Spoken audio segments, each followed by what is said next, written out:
Okay, तो मैंने test लिया था क्या अगले अगले टर्म में, पिछली class? Yes sir. Yes sir. क्या क्वेश्चन दिए थे मैंने?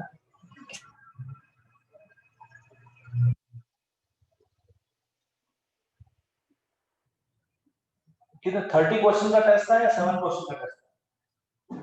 7। 7 क्वेश्चन का। ओके, ठीक है।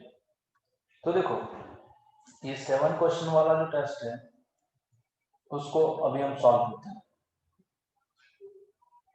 ठीक, तो हमने स्ट्रिंग के बहुत सारे क्वेश्चन किए हैं जिसमें स्ट्रिंग जो होती है वो एक्सेलरेट होती है ना, एक्सेलरेशन होता है स्ट्रिंग का। तो यहाँ अगर कोई ब्लॉक है और कोई ब्लॉक यहाँ है तो एक्सेलरेशन जो होगा वो क्या कहते हैं सेम होगा स्ट्रिंग के अलावा। पर अभी हम स्ट्रिंग को सर्कुलर मोशन में स्ट्रिंग का काम लेते हैं। तो ज्यादातर क्वेश्चन थे उसमें स्ट्रिंग और सर्कुलर मोशन का यूज हो रहा है। तो देखो, जब भी रस्सी आएगी सर्कुलर मोशन, मतलब जैसे यहाँ पे कोई पॉइंट फिक्स कर रखा है और यहाँ स्ट्रिंग है और यहाँ कोई मास है, एम मास है, और वो मान लो ऐसे घूम रहा है। अभी सर्कल दो तरीके का सर्कल हो सकता है रस्सी से, या तो हॉरिजॉन्टल सर्कल हो सकता है या वर्टिकल हो सकता है। वर्टिकल मतलब देखो, हॉरिजॉन्टल का मतलब ये है, ये एक्स एक्सिस, ये वाई एक्सिस और ये जेड एक्सिस, ऐसे। तो हॉरिजॉन्टल सर्कल मतलब मान लो इस एक्सिस में अगर है सर्कल तो ये हॉरिजॉन्टल सर्कल है। तो पार्टिकल ऐसे हॉरिजॉन्टल में इस प्लेन में घूम रहा है, और अगर पार्टिकल इस प्लेन में घूम रहा है तो ये वर्टिकल सर्कल है, या इस प्लेन में घूम रहा है पार्टिकल तो वर्टिकल सर्कल है। तो ये जो सर्कल है वो वर्टिकल है क्योंकि यहाँ पे जी लग रहा है, ग्रेविटी है, यहाँ पर भी ग्रेविटी है। ठीक है, यहाँ पर ग्रेविटी नीचे लग रही है पर इस सर्कल पे इस ग्रेविटी का कोई फर्क नहीं पड़ता। मतलब यहाँ पे जो सर्कल जो है वो इस प्लेन में है और यहाँ पे जो सर्कल है वो इस प्लेन में है। तो यहाँ पे ये वर्टिकल सर्कल है और ये हॉरिजॉन्टल सर्कल है। अच्छा, सर्कल कैसा भी हो, सर्कल में एक चीज है कि सर्कुलर मोशन घूमने के लिए हमको एक अंदर की तरफ एक फोर्स की रिक्वायरमेंट होती है, और वो रिक्वायरमेंट होती है, आप सबको पता है कितनी रिक्वायरमेंट होती है अंदर की तरफ। अगर ये v वेलोसिटी से r रेडियस में घूम रहा है तो सेंटर की तरफ एक फोर्स की रिक्वायरमेंट होती है जिसको बोलते हैं सेंट्रीपिटल फोर्स। कितनी रिक्वायरमेंट है ये? सेंट्रीपिटल फोर्स नहीं बोलूंगा मैं इसको बोलूंगा सेंट्रीपिटल रिक्वायरमेंट, जिससे आपको क्लियर रहे कि इतनी रिक्वायरमेंट होती है। कितनी रिक्वायरमेंट होती है? वो रिक्वायरमेंट होती है mv²/r। ये आपको पढ़ाया गया होगा कि जब भी अगर कोई सर्कल में घूमता है तो सेंटर की तरफ इतनी रिक्वायरमेंट होती है, उसको बोलते हैं सेंट्रीपिटल रिक्वायरमेंट। ये केंद्रगामी जरूरत है, मतलब केंद्र की तरफ इतनी बल की, इतनी फोर्स की जरूरत होती है। अगर ये फोर्स मिला तो ये सेंटर में घूमेगा, सर्कल में घूमेगा, और अगर ये फोर्स नहीं मिला तो ये सर्कल में नहीं घूमेगा। बस इतनी सी बात है। अब ये फोर्स कैसे कैसे मिलेगा उसको हम देख लेंगे। देखो, अलग अलग तरीके से इसको सॉल्व किया जा सकता है। फॉर एग्जाम्पल, एक छोटा सा एग्जाम्पल लूं मैं। जैसे मान लो यहाँ पे हमारे पास एक फिक्स पॉइंट है। फिक्स पॉइंट मैं आपको पेपर ही सॉल्व करा रहा हूँ और उससे पहले कुछ बता रहा हूँ। यहाँ पे मास है m, जो लगा हुआ है यहाँ पे मास है। इस रस्सी की लंबाई l है, ठीक है, और यहाँ पे फिक्स कर रखा है रस्सी को। और अगर इसको मैं u वेलोसिटी दूंगा, इसको एक गति दी u, तो ऑब्वियसली ये बात हमको समझ में आती है कि यहाँ पे ये फिक्स मास है, यहाँ पे इसको वेलोसिटी दी है, तो ये सर्कल में घूमने जाएगा, ऐसे सर्कल में घूमेगा और वर्टिकल सर्कल घूमेगा। ऐसे पूरा ये वर्टिकल सर्कल ये घूमेगा, ऐसे करके घूमता हुआ, ऐसे घूमता हुआ ऐसे आएगा, वर्टिकल सर्कल घूमेगा। तो समझ में आ गया हमको कि इस पॉइंट पे अगर सर्कुलर हर इंस्टेंट पे, मतलब मैं तो कहता हूं हर इंस्टेंट पे अगर सर्कल में है, एट एवरी इंस्टेंट, हर क्षण अगर ये सर्कल में है, तो हर क्षण उसको mv²/r की जरूरत है। इतनी जरूरत है, रिक्वायरमेंट है प्रति क्षण, मतलब हर पल उसको जरूरत है, इतनी जरूरत है हर पल। जब जब ये मिलता रहेगा तब तक वो सर्कल में रहेगा, जब जब ये मिलना बंद हो गया वो सर्कल से बाहर निकल जाएगा।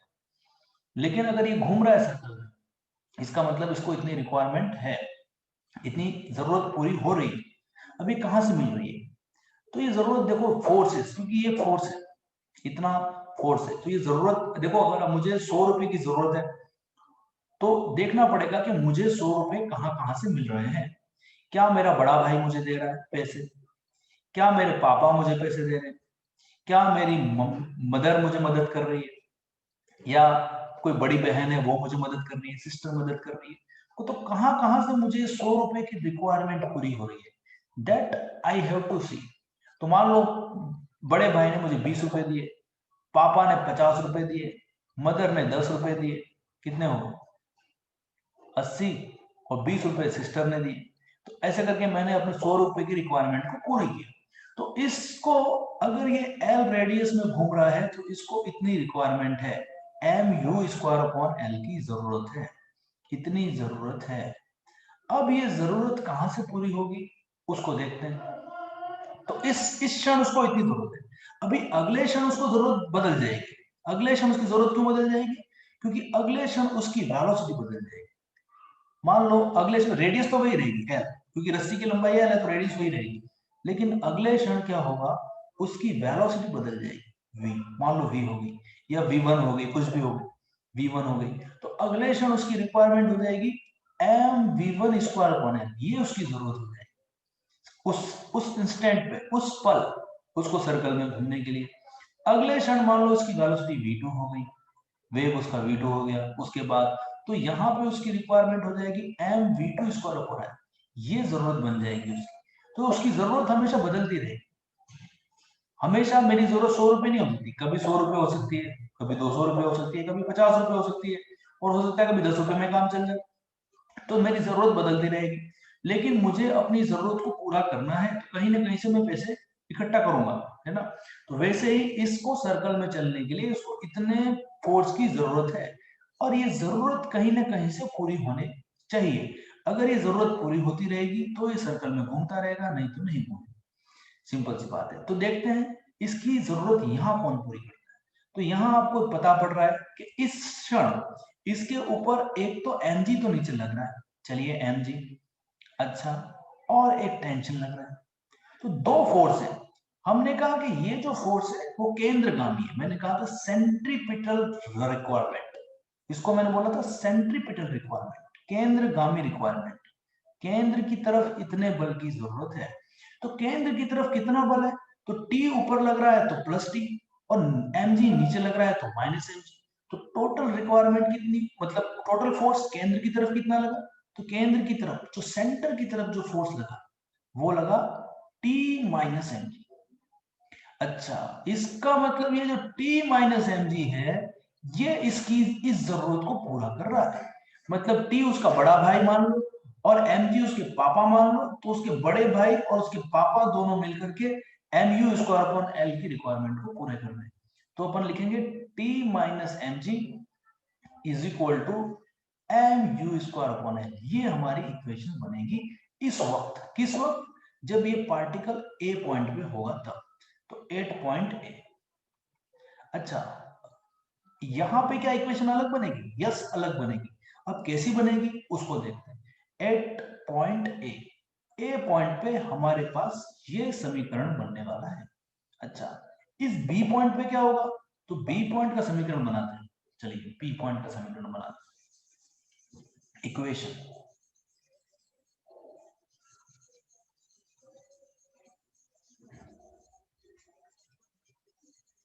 तो बी पॉइंट पे जो इक्वेशन बनेगी वो कुछ इस तरह से बनेगी।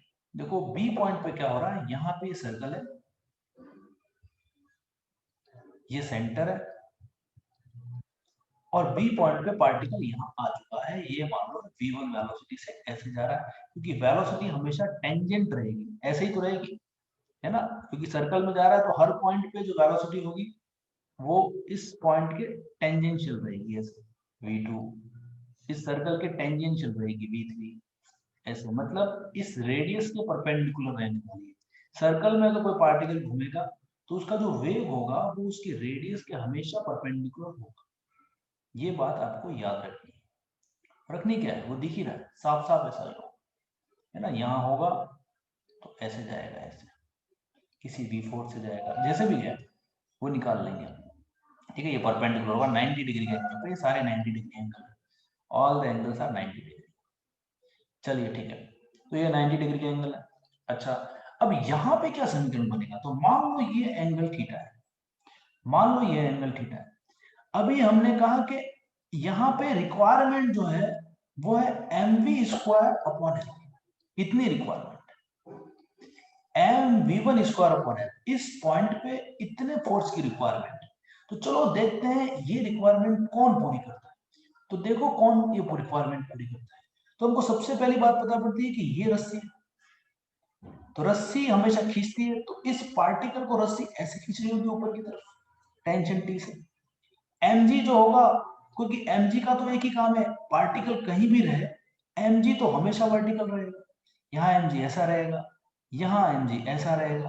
देखो mg नहीं बदल सकता, टेंशन की डायरेक्शन बदलेगी, टेंशन यहाँ पे इस तरफ लगेगी, यहाँ पे इस तरफ लगेगी, टेंशन यहाँ पे इस तरफ लगेगी, क्योंकि खींचना है उसको टेंशन को। तो जो जिस दिशा में रस्सी बंधी है उस दिशा में टेंशन लगेगी, जिस दिशा में रस्सी बंधी है उस दिशा में टेंशन लगेगी। लेकिन mg कहाँ लगेगा, तो mg हर पल नीचे लगेगा, vertical, mg vertical, mg vertical, mg यहां पर भी वर्टिकल, और mg हमेशा वर्टिकल। तो देखो फोर्सेस अपनी दिशा बदल रहे हैं। देखो यहाँ पे बड़ा भाई और पापा एक दूसरे के अपोजिट थे, यहाँ बड़ा भाई और पापा अलग अलग डायरेक्शन में लग रहे हैं, यहाँ पे अलग डायरेक्शन है, यहाँ पे अलग डायरेक्शन है, और यहाँ पे दोनों की डायरेक्शन सेम। तो इस तरह से वर्क करेंगे। तो चलिए हम तो इस पॉइंट की बात कर रहे हैं कि इस पॉइंट पर समीकरण क्या बनेगा, इस पॉइंट बी पे। तो चलिए बी पॉइंट पर समीकरण बनाते हैं सबसे पहले। तो हमको ये पता पड़ गया कि इतनी रिक्वायरमेंट है। अब ये रिक्वायरमेंट कौन पूरी करेगा, लेट्स से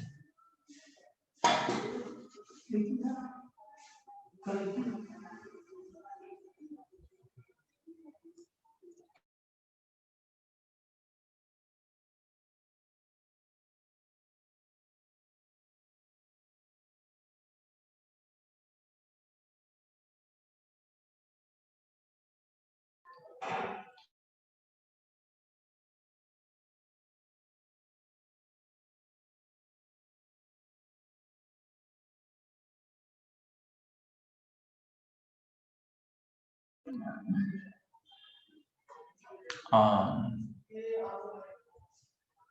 चलिए तो इस पॉइंट पे इसकी रिक्वायरमेंट को कौन पूरी करता है, लेट्स सी। तो यहां पे देखा जाए तो टेंशन ऐसे लग रही है और mg ऐसे लग रहा है, ये फोर्सेस हैं। अच्छा देखो पूरी फिजिक्स में यही फोर्सेस ही लगने वाले हैं, आप पूरी फिजिक्स पढ़ोगे ना तो यही फोर्सेस, ऐसी डायरेक्शन ऐसी डायरेक्शन ऐसी डायरेक्शन, उन्हीं के साथ खेल खेलना है। फिजिक्स में फोर्स के साथ ही खेल खेलना है, कोई सा भी चैप्टर उठा के देख, तो आपको फोर्स के साथ खेल समझ में आ गया तो फिजिक्स समझ में आ जाएगी। तो ये अगर मान लो हमको हमको क्या निकालना है, हमको इस डायरेक्शन में फोर्स निकालना है कि इस डायरेक्शन में फोर्स कितना है, ये वाले डायरेक्शन, ये वाले, ये डायरेक्शन हमारे इंटरेस्ट की डायरेक्शन है।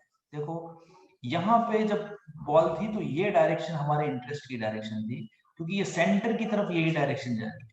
अब यहाँ पे सेंटर की तरफ ये वाली डायरेक्शन जा रही है, यहाँ पे जाओगे तो सेंटर की तरफ ये डायरेक्शन है, तो यहाँ पे सारा खेल इस डायरेक्शन में होगा। यहाँ पे जाओगे तो सारा खेल इस डायरेक्शन में होगा, और यहाँ पे जाओगे तो सारा खेल इस डायरेक्शन में होगा। चलिए तो अभी हमें खेल जो खेलना है सेंट्रीपिटल रिक्वायरमेंट का, जो सेंट्रीपिटल केंद्रगामी जरूरत है वो इस दिशा में जरूरत है। तो आप देखोगे कि ये जो दिशा है उसमें टेंशन तो लगी रही है ना, ये एंगल थीटा है और ये एंगल भी थीटा होगा, होना ही चाहिए, क्योंकि ऐसे जब होता है अल्टरनेट एंगल अंग्रेजी में बोलते हैं, और गुजराती में क्या बोलते हैं मुझे पता नहीं, लेकिन ये थीटा होता है तो ये एंगल भी थीटा ही होता है। क्यों? क्योंकि ये दोनों लाइन पैरेलल है और वो लाइन एक ही है, तो ये लाइन इसके साथ जितना एंगल बनाएगी ये लाइन इसके साथ भी उतना ही एंगल बनाएगी। सिंपल सी बात है ना? तो ये थीटा, ये टेंशन टी, ये वाली जो टेंशन है वो टी लग रही है। अच्छा, मतलब इस तो ये अगर एंगल थीटा है तो आप साफ साफ कह सकते हो कि सर ये एंगल भी थीटा होगा, ये एंगल भी थीटा होगा। चलिए ठीक है, ये भी एंगल थीटा होगा। अभी हमें इस दिशा में खेल खेलना है, तो इस दिशा में एक तो लग गया टी, तो टी तो दिख रहा है साफ साफ, लेकिन एम जी तो सर यहां लग रहा है। तो हम क्या ऐसा कह दें कि T is equal to M V one square upon L? क्या ऐसा कहना सही होगा? बोलो।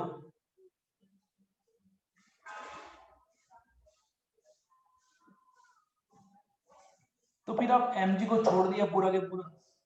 नहीं, mg को नहीं छोड़ सकते। मैं एक बार फिर से इस डायग्राम को क्लियर करता हूं कि क्या किया मैंने यहाँ पे। तो ये इक्वेशन अगर आप बनाते हो ऐसा, तो ये थोड़ी गलत हो जाएगी। देखो इक्वेशन कैसे बनानी है आपको, लेट्स सी। हमारे पास ऐसे ऐसे टेंशन अंदर लग रही है, mg लग रहा है नीचे। हमने कह दिया कि ये एंगल थीटा, तो ये एंगल जो होगा ये भी थीटा ही होगा। चलिए ठीक बात है। और ये एंगल थीटा होगा। हमें सारा खेल जो खेलना है वो इस दिशा में खेलना है, इस वाली डायरेक्शन में खेलना है।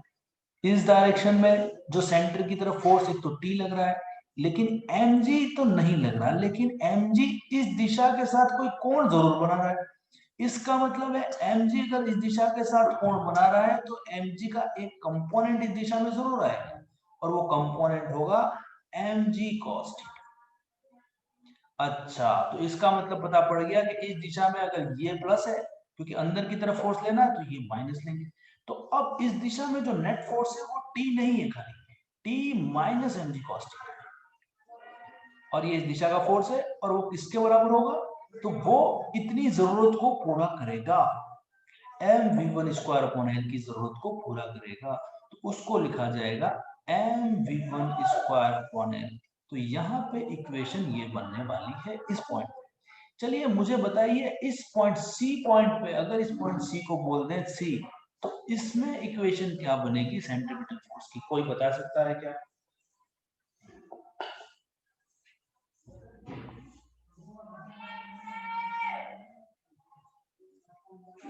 बोलो।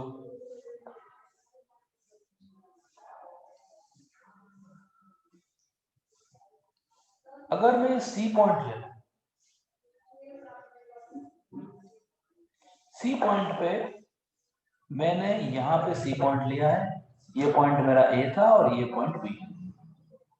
अभी मैं कहता हूं कि सी पॉइंट पे जब ये पार्टिकल होगा एम मास का, इसकी वेलोसिटी मैंने कह दी मान लो v2, तो अब यहाँ पे सेंट्रीपिटल की रिक्वायरमेंट कितनी है? M v2 square upon L, क्योंकि एल क्या है? तो एल इस रस्सी की लंबाई है। चलिए ठीक है, तो यहाँ पे ये जो जरूरत है वो कौन सा फोर्स पूरी कर रहा है?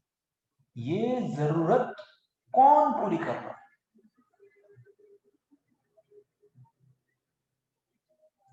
बताओ। ये स्ट्रिंग है, ये रस्सी है।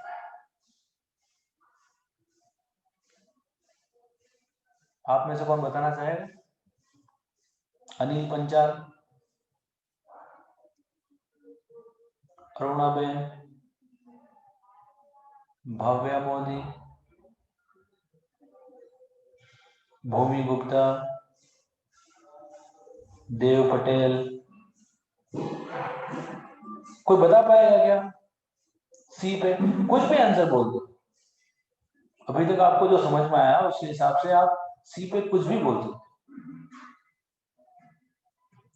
देखो इस M B two square upon L में एम क्या है? तो इस पार्टिकल का मास है। ये एम इस पार्टिकल का मास है, एम जो है वो इस पार्टिकल का मास है, एल रस्सी की लंबाई है, और v2 और v1 यहाँ पे था, और v और u अपन ने यहाँ माना था, तो u यहाँ। ठीक है, तो देखो हमें चाहिए, ये कहाँ चाहिए? इतनी जरूरत किस तरफ चाहिए? तो सेंटर की तरफ, केंद्र की तरफ। अरे मेरी आवाज तो आ रही है ना, आप लोग सुन पा रहे हैं?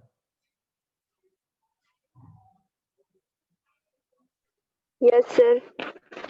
Yes sir. आंसर तो नहीं दे रहे आप लोग कोई भी। समझ में आ रहा है नहीं आ रहा है?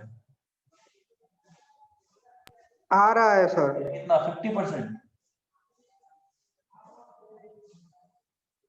कितना परसेंट आ रहा है?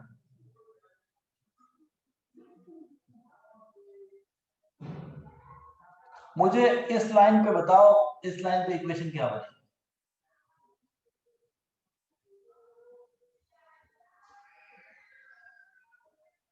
देखो इस लाइन पे, इस पार्टिकल पे टेंशन लग रही है इस तरफ,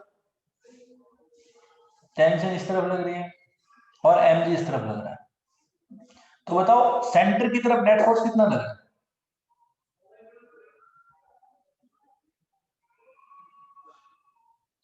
देखो एक तो T तो लग रहा है, वो तो साफ साफ दिख रहा है, T तो लग रहा है, पर क्या mg का कोई कंपोनेंट लग रहा है क्या? mg कितना एंगल बना रहा है? तो mg 90 डिग्री एंगल बना रहा है, तो mg का कंपोनेंट इस तरफ कितना होगा? तो प्लस mg cos 90, और cos 90 जीरो होता है। इसका मतलब ये है कि mg का कोई कंपोनेंट यहाँ नहीं लग रहा, तो इसका मतलब खाली टेंशन लग रहा है सेंटर की तरफ। तो ये जो है वो हो जाएगा mv2 स्क्वायर ओपन है। यहाँ पे इक्वेशन ये बनने वाली है, तो आएगा t plus zero is equal to mv2 square upon l। तो ये आएगा t is equal to mv2 square. मतलब अगर ये हॉरिजॉन्टल है इस डायरेक्शन में, इस डायरेक्शन में खाली t इसको सेंट्रीपिटल फोर्स दे रहा है, mg का कोई कंपोनेंट यहाँ नहीं लगा। चलिए एक बात समझ में आई। अभी मैं एक और दिशा देता हूं, उसमें आप ट्राई करके देखो ये इक्वेशन कैसे बनाओगे, क्योंकि ये इक्वेशन बनाना आपको आना ही चाहिए, नहीं आएगा तो दिक्कत होगी। मैं आपको ऐसे रैंडम सा देता हूं, आप इक्वेशन बना के मुझे बताओ क्या इक्वेशन बनाओगे।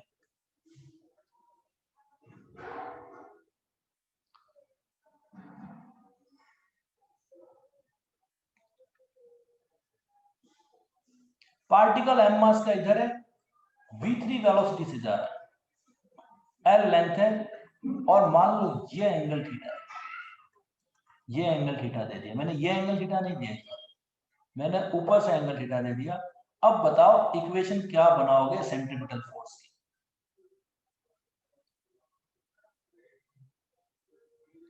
समीकरण 100 बने।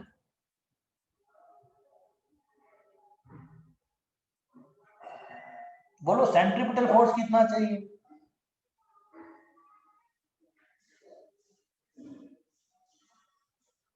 बोलो कुछ तो बोलो।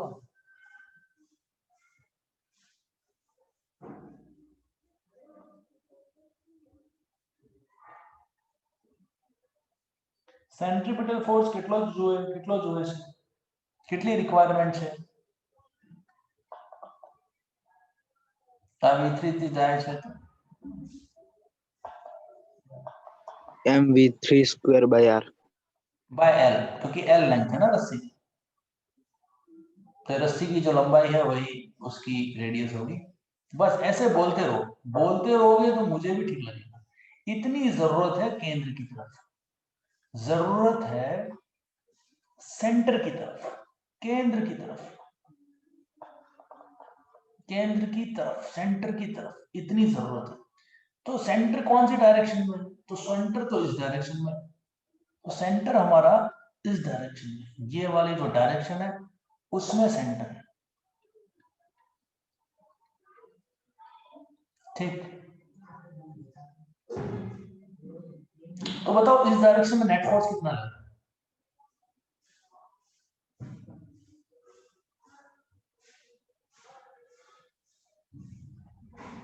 टेंशन किस तरफ लगेगी?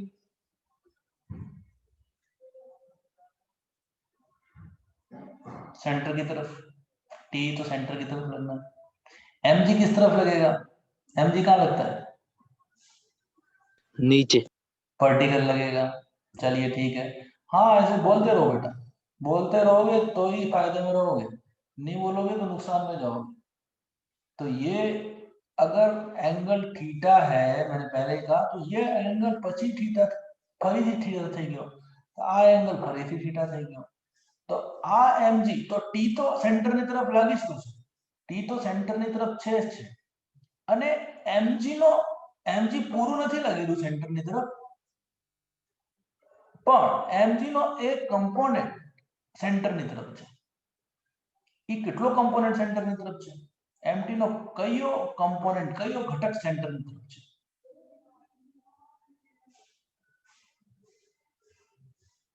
mg cos theta. गुड. तो एक तो t लग रहा है और mg का एक component mg cos theta centre की तरफ है और दूसरा कंपोनेंट mg sin थीटा है, लेकिन हमें mg sin थीटा से कोई लेना देना नहीं है. इसका एक कंपोनेंट लगेगा mg cos थीटा, ऐसे दूसरा कंपोनेंट लगेगा यहाँ पे mg sin थीटा.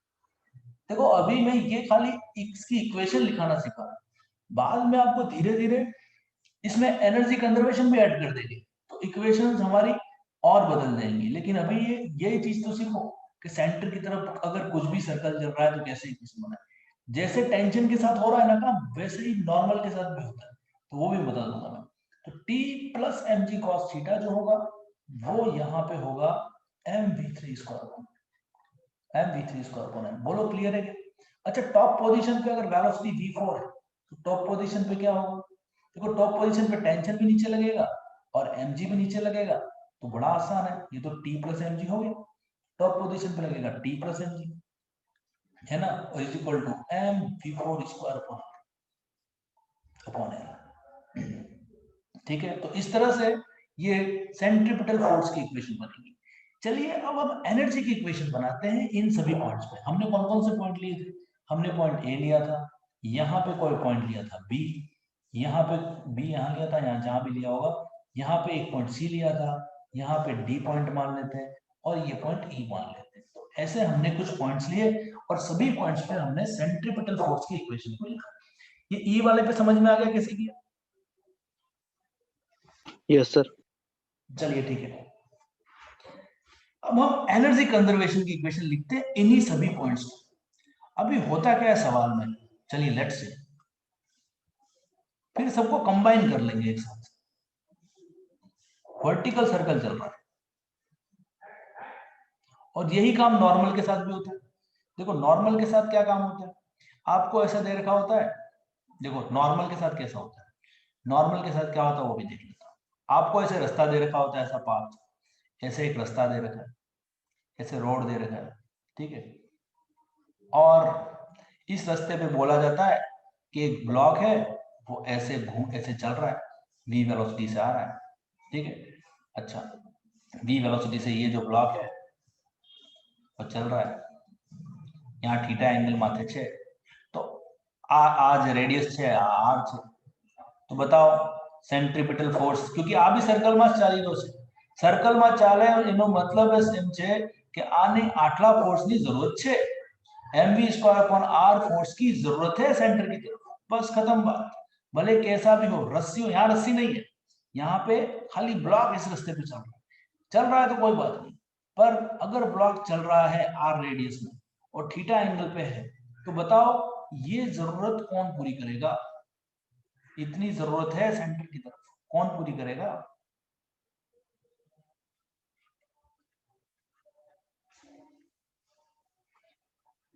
बताओ.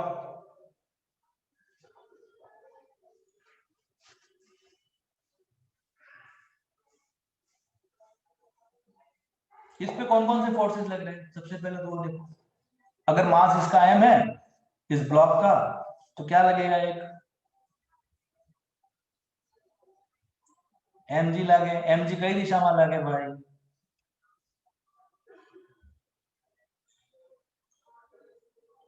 નીચેની દિશામાં mg લાગે અને એક નોર્મલ લાગે, કેમ કે કોન્ટેક્ટ છે આની સરફેસ નો અને આની બ્લોક ની સરફેસ નો કોન્ટેક્ટ છે. तो इस ब्लॉक पे एक नॉर्मल लगेगा.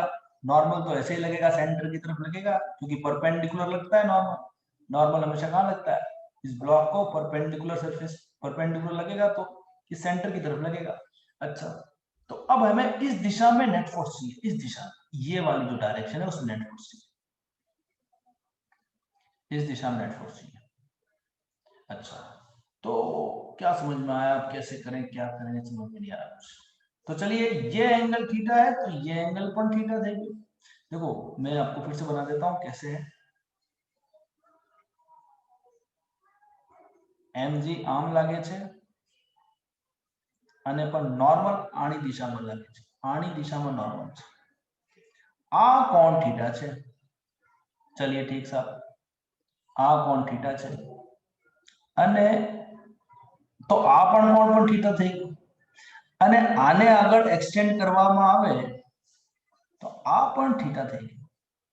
નોર્મલ તો સેન્ટર ની તરફ જ છે, નોર્મલ માં કાંઈ દિક્કત નથી, पर mg નો કયો કમ્પોનેન્ટ સેન્ટર ની तरफ લાગે?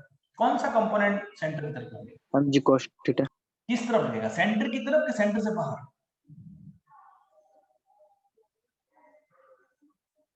mg cos थीटा किस तरफ होगा, नॉर्मल की डायरेक्शन में कि उसके अपोजिट? अपोजिट। अपोजिट होगा, यस। यहां लगेगा mg cos थीटा और mg sin थीटा इस दिशा में। अच्छा, तो सेंटर की तरफ नेट कितना लग गया, तो इसको प्लस ले लो, इसको माइनस ले लो, तो सेंटर की तरफ लगा n minus mg cos theta और इसकी वेलोसिटी v है।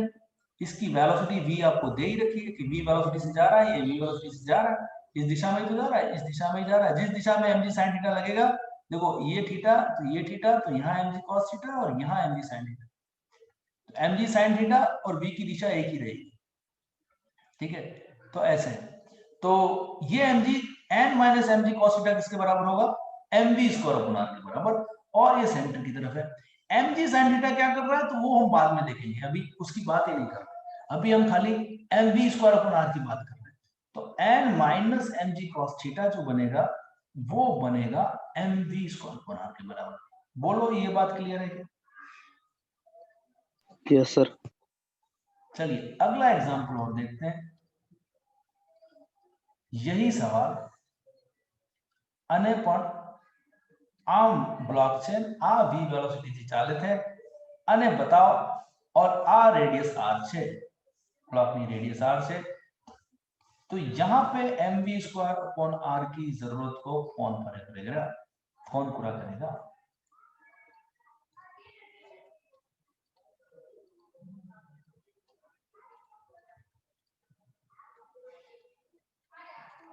इक्वेशंस आनी चाहिए आप।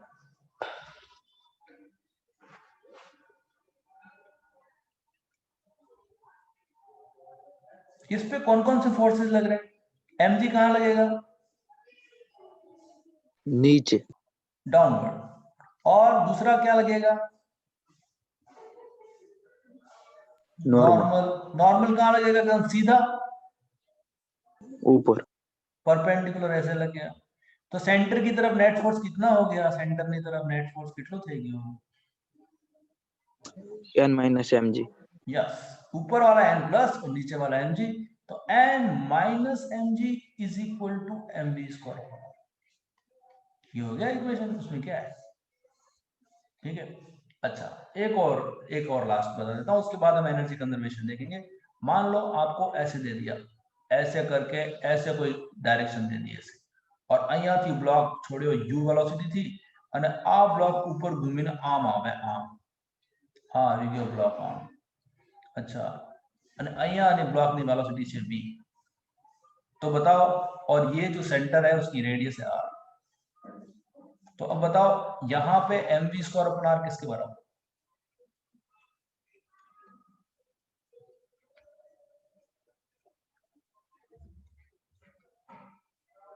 n plus mg।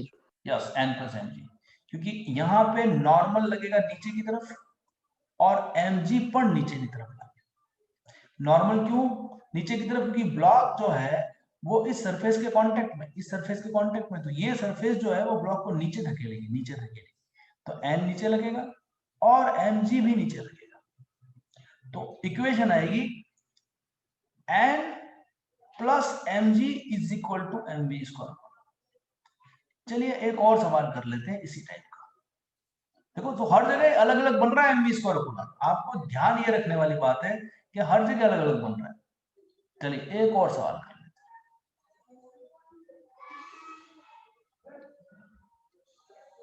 ये ब्लॉक है, इस ब्लॉक को मैंने यहां से धक्का मारा तो ब्लॉक मान लो यहाँ पे आ गया ऐसे, ठीक है।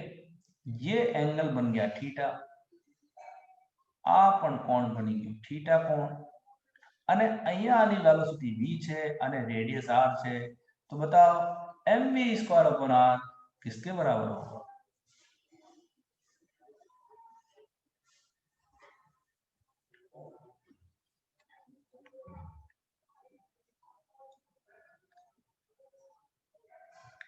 मैं डायग्राम ठीक बना देता हूँ, आप तब तक सोचो।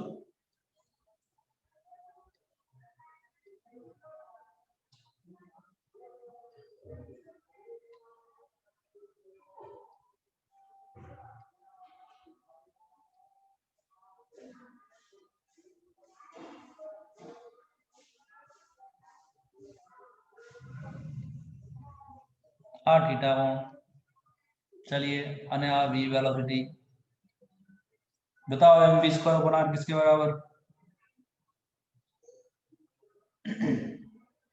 देखो सिंपल, क्या करना है, नॉर्मल कहां लगेगा, mg कहां लगेगा, इस ब्लॉक का मास m है तो mg कहां लगेगा, नीचे।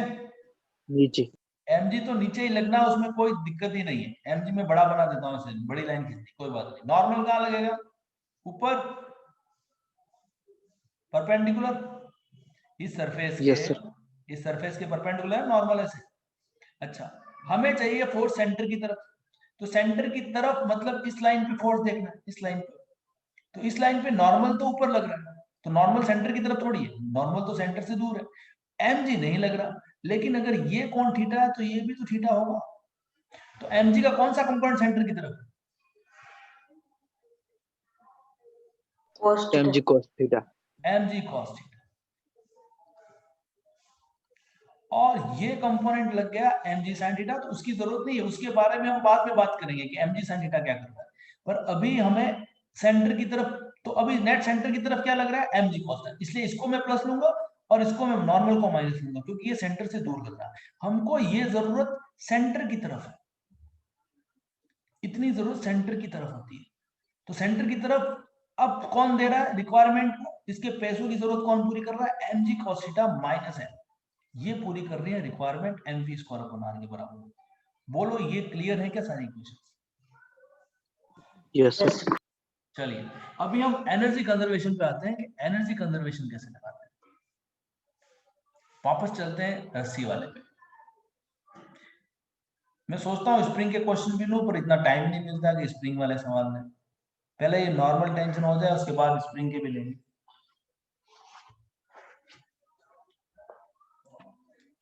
चलिए, तो यहाँ पे अगर ब्लॉक है u वेलोसिटी से, यहाँ पे उसको फेंका, और यहाँ पे मान लो इसके पास वेलोसिटी हो गई v, तो देखो दो इक्वेशन बनती है, ये एंगल है मान लो थीटा, और ये जो मास है वो m मास है, ये मास m है, और रस्सी की लंबाई को मान लेते हैं l है, ठीक है। तो एक इक्वेशन तो हम बना ही सकते हैं इसकी, कौन सी, सेंट्रीपिटल फोर्स वाली, यहाँ भी बना सकते हैं, यहाँ भी बना सकते हैं, mu²/L वाली भी बना सकते हैं, और अभी हमने देखा mv²/L वाली भी बना सकते हैं। ये हमको बनाना आ गया कि सर कैसे बनाते हैं इक्वेशन। अभी हम एनर्जी कंजर्वेशन की इक्वेशन बनाते हैं कि एनर्जी कंजर्वेशन की इक्वेशन कैसे बनती है। देखो एनर्जी कंजर्वेशन की इक्वेशन, तो वो इक्वेशन ऐसे बनेगी, यहां पे एनर्जी काइनेटिक एनर्जी होगी, कितनी होगी, यहाँ पे कितनी काइनेटिक एनर्जी होगी, इस ए पॉइंट पे और ये पॉइंट बी, ए पॉइंट पे कितनी काइनेटिक एनर्जी, 1/mu²। हाँ 1/2 mv², ना 1/v mu², ये काइनेटिक एनर्जी है ए पॉइंट। अच्छा सिंपल साफ साफ दिख रहा है। काइनेटिक एनर्जी बी कितनी होगी, तो काइनेटिक एनर्जी बी जो होगी वो भी आपको साफ साफ दिख जाता है कि 1/2 mv² होगी। अच्छा फोर्स खाली यहाँ पे भी तो रस्सी है, तो रस्सी का फोर्स लग रहा है टेंशन, और एक mg लग रहा है, तो दो ही तो फोर्स है यहाँ पे, एक तो टेंशन है और एक mg है, तो ये दोनों फोर्स जो है वो एनर्जी लॉस नहीं करते। देखो एनर्जी लॉस कौन करता है, एनर्जी लॉस फ्रिक्शन करेगा, एनर्जी लॉस फ्रिक्शन करेगा, तो फ्रिक्शन एनर्जी लॉस करेगा, तो जब जब फ्रिक्शन होगा तब तब हम ऐसे मान लें kinetic friction, basically kinetic friction ही एनर्जी लॉस करता है, तो kinetic friction energy, static friction energy loss नहीं करता, ठीक है। तो जब जब काइनेटिक फ्रिक्शन होगा तो एनर्जी लॉस करेगा, तो एनर्जी कंजर्वेशन नहीं लगा पाएंगे, लेकिन वहां भी कुछ ऐसी इक्वेशन बन जाएगी जो हमें सहायता करेगी, है ना। दोनों एनर्जी को माइनस कर देंगे और वो एनर्जी आ जाएगी लॉस जो एनर्जी हुई है। लेकिन जब काइनेटिक फ्रिक्शन नहीं होगा तो हम एनर्जी कंजर्वेशन लगा सकते हैं। एनर्जी कंजर्वेशन का मतलब है कि जितनी एनर्जी इस पार्टिकल की इस पॉइंट पे है उतनी ही एनर्जी यहाँ होनी चाहिए, क्योंकि एनर्जी में न तो घटी है एनर्जी और ना बढ़ी है एनर्जी, एनर्जी कंजर्व है, क्योंकि ये दोनों फोर्सेस जो हैं वो ना तो एनर्जी प्रोवाइड करते हैं ना ही एनर्जी घटाते हैं, ठीक है। तो और काइनेटिक फ्रिक्शन क्या करता है, एनर्जी को लॉस करता है। तो अगर ये सिस्टम में नहीं है किसी सवाल में, इसका मतलब एनर्जी कंजर्व है, तो यहाँ जितनी एनर्जी है उतनी ही एनर्जी यहाँ होनी चाहिए। तो ये तो काइनेटिक एनर्जी की बात है। यहाँ जितनी एनर्जी, तो एक एनर्जी होती है potential energy. Potential energy, potential energy क्या होती है उसके लिए हम अलग से क्लास में समझना पड़ेगा हमको, क्योंकि ये अपने आप में बहुत बड़ा टॉपिक है पोटेंशियल एनर्जी। काइनेटिक एनर्जी का तो फॉर्मूला याद कर लो, वही बहुत है, लेकिन पोटेंशियल एनर्जी थोड़ी समझने की बात होती है, पर अभी तो क्लास में हम नहीं समझेंगे क्या पोटेंशियल एनर्जी है। पोटेंशियल एनर्जी कभी कैलकुलेट नहीं होती। अगर कोई पूछे आपको कि क्या पोटेंशियल एनर्जी कैलकुलेट होती है, नहीं, पोटेंशियल एनर्जी कभी कैलकुलेट नहीं होती। तो फिर क्या कैलकुलेट होता है, कभी कैलकुलेट नहीं होती। तो फिर क्या कैलकुलेट होता है, पोटेंशियल एनर्जी का डिफरेंस कैलकुलेट होता है, डेल्टा पैटर्न पी, मतलब potential energy final minus potential energy initial, मतलब अंतिम पोटेंशियल एनर्जी में से प्रारंभिक पोटेंशियल एनर्जी का डिफरेंस कैलकुलेट होता है। हमेशा डिफरेंस ही कैलकुलेट होता है, एक्चुअल पोटेंशियल एनर्जी कभी कैलकुलेट नहीं होती। तो उसके लिए समझना पड़ेगा थोड़ी सी क्लास लेकर के हमको कि भाई पोटेंशियल एनर्जी क्या है जो कभी कैलकुलेट नहीं होती, क्यों कैलकुलेट नहीं होती। काइनेटिक एनर्जी तो कैलकुलेट होती है, लेकिन पोटेंशियल एनर्जी का डिफरेंस कैलकुलेट होता है, तो ये बात हमको थोड़ी ध्यान रखनी है। अच्छा, तो अभी इस क्लास में ये याद रख लो, अगली कभी क्लास में समझा देंगे कि भाई क्यों नहीं कैलकुलेट होती, डिफरेंस क्यों कैलकुलेट होता है पोटेंशियल एनर्जी का। देखो, तो पोटेंशियल एनर्जी का हमेशा डिफरेंस कैलकुलेट होता है। तो डिफरेंस कैलकुलेट करने के लिए देखो ऐसा है, डिफरेंस, और डिफरेंस कांस्टेंट होता है, दो पॉइंट्स के बीच की पोटेंशियल एनर्जी का डिफरेंस कांस्टेंट होता है, ये दूसरी बात। देखो मैंने तो कहा कि पोटेंशियल एनर्जी का डिफरेंस कैलकुलेट होगा, डिफरेंस कैलकुलेट होगा, है ना। और दूसरी बात मैं कह रहा हूं कि दोनों दो पॉइंट्स अगर हैं, दो पॉइंट्स हैं, तो उनके बीच का डिफरेंस कांस्टेंट होगा। दो पॉइंट्स के बीच का difference in potential energy, in potential energy will be constant, मतलब अचर था, वो कांस्टेंट रहेगा।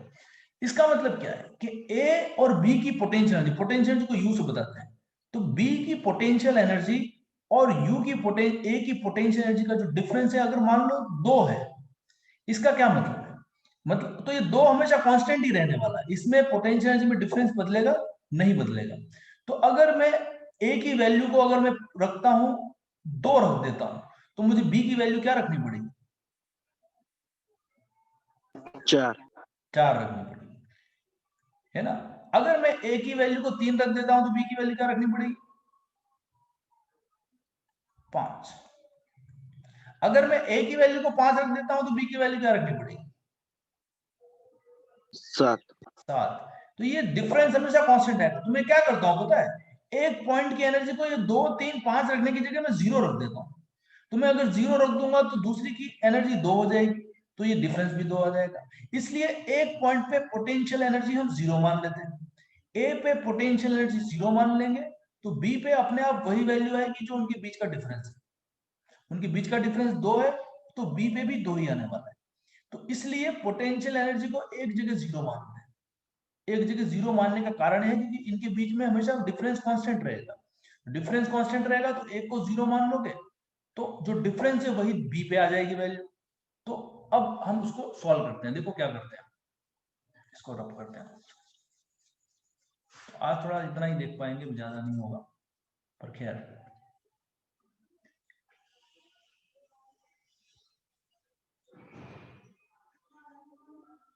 ऐसा है। यहां मैंने पोटेंशियल एनर्जी जीरो मान ली, यहां पे मेरी पोटेंशियल एनर्जी जीरो है। अच्छा, तो यहां कितनी होगी? यहां अगर हाइट इन दोनों के बीच में h है, तो यहां मैं पोटेंशियल एनर्जी को लिख देता हूं mgh, अगर h हाइट है तो। बेसिकली पोटेंशियल एनर्जी mgh नहीं होती, ये होता है पोटेंशियल एनर्जी का डिफरेंस mgh होता है। तो एक जगह जीरो मानते हैं तो b पे जो वैल्यू आती है वो mgh आती है। अगर मैं एक जगह दो मान लूं तो b पे वैल्यू कितनी आ जाएगी?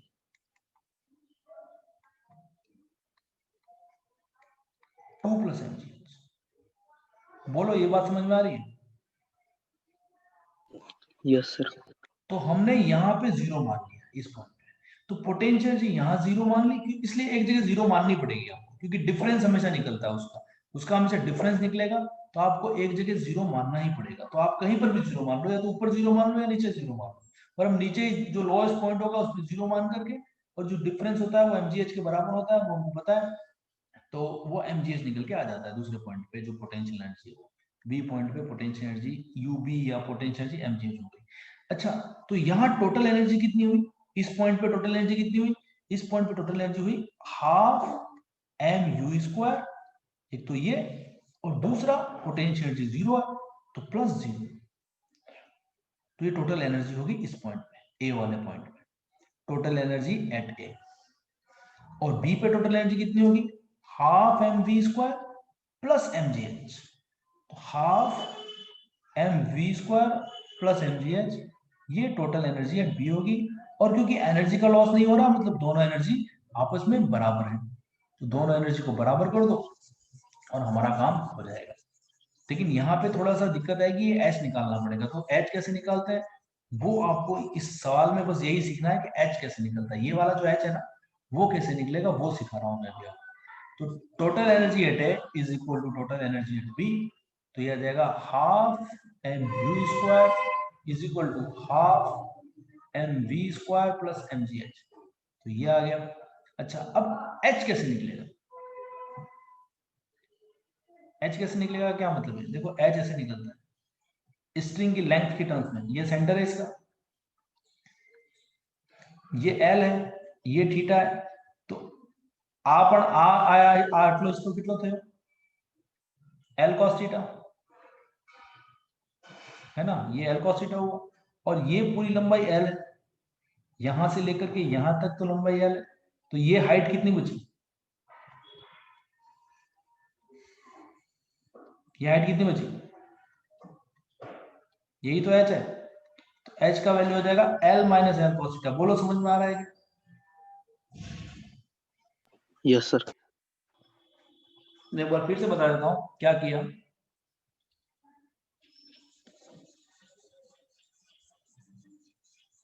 थोड़ा बड़ा डायग्राम बना के बता देते हैं क्या है। h हमने क्या लिया है? a और b के बीच की हाइट का डिफरेंस है, h है हमारे पास a और b के बीच के हाइट का डिफरेंस। खैर आपकी दूसरी क्लास का टाइम हो रहा होगा। ये h हमारा ये और इसका डिफरेंस है h, है ना, और ये लंबाई l है, ये थीटा है, तो अगर ये l है तो ये वाला पोर्शन हो गया l cos थीटा। और हमको पता है कि यहां से लेकर के यहां तक पूरा l है, तो ये बची कुची हाइट कितनी होगी? l minus l cos theta, तो ये याद रखना है। तो यहाँ पे इक्वेशन आएगी half mv u square is equal to half mv square plus mgh, तो ये आएगा l minus l cos theta. तो ये इक्वेशन आएगी एनर्जी कंजर्वेशन की। और एक इक्वेशन हमने उसकी निकाल ली थी, किसकी?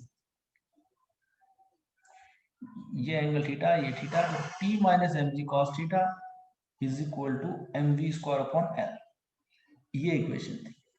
तो आप इन दोनों को सॉल्व करके टेंशन निकाल सकते हो, u और v में रिलेशन निकल सकता है। तो ये एनर्जी कंजर्वेशन की इक्वेशन है। अब इस इक्वेशन का यूज कैसे करते हैं वो हम अगली क्लास में देखेंगे और आगे कुछ और चीजें भी देखेंगे। तब तक के लिए धन्यवाद। Thank you very much.